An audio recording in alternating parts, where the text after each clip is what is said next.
Want to see what it's like to be a wrestling parent? Come with me to the Nutter Center to watch the Youth Wrestling Championship. We paid $10 a person for the tickets, and then we followed the massive horde of people inside. Once you're inside, you have to find the coach because they're going to write the mat number and the group number on the kid's hand. Then, you have to go find the mat. As you can see, there's a lot of mats here because it's the championship. There were 24 in total. We saved some extra seats because we didn't know how many family members were coming, and we got a really good spot right in front of his mat. And you've got to have the souvenir t-shirt. He just wants the Wi-Fi password. Then the little guy got his shoes on so he could go warm up and get his skin checked. There was still a really long time before we had to get started with the meat, so we waited in this long concession line, got a pretzel, nachos, and cheese, and headed back to the seats. Then it was potty break time. And if you've never been to an event like this, it's absolute chaos. Organized chaos, but it's insane. People are getting the tables ready, they're getting the mats ready, and parents are finding their seats. About 25 minutes before the meet starts, I take them down to the staging area, which is where all the wrestlers sit. Then I head myself up to the bathroom because I'm nervous.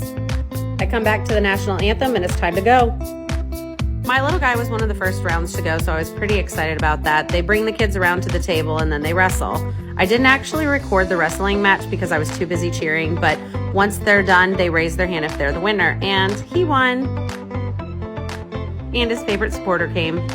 He comes up and gives us a hug, and then he has to go back down to the staging area with the other wrestlers, and then we just wait and wait and wait.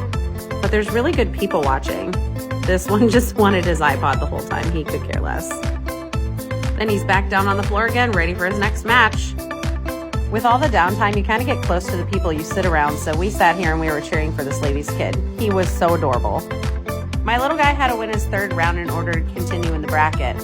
And he won, so he came rushing up the stairs for water and hugs. My legs were so sore from spin class, but I had to go to the bathroom again, so here I am going up and down. We waited for the last round, which he lost. It was the last meet of the season, so we had to change out of a singlet to give it to his coach. So we just sat and waited until they were done, and that was that. And that's a day at a wrestling meet.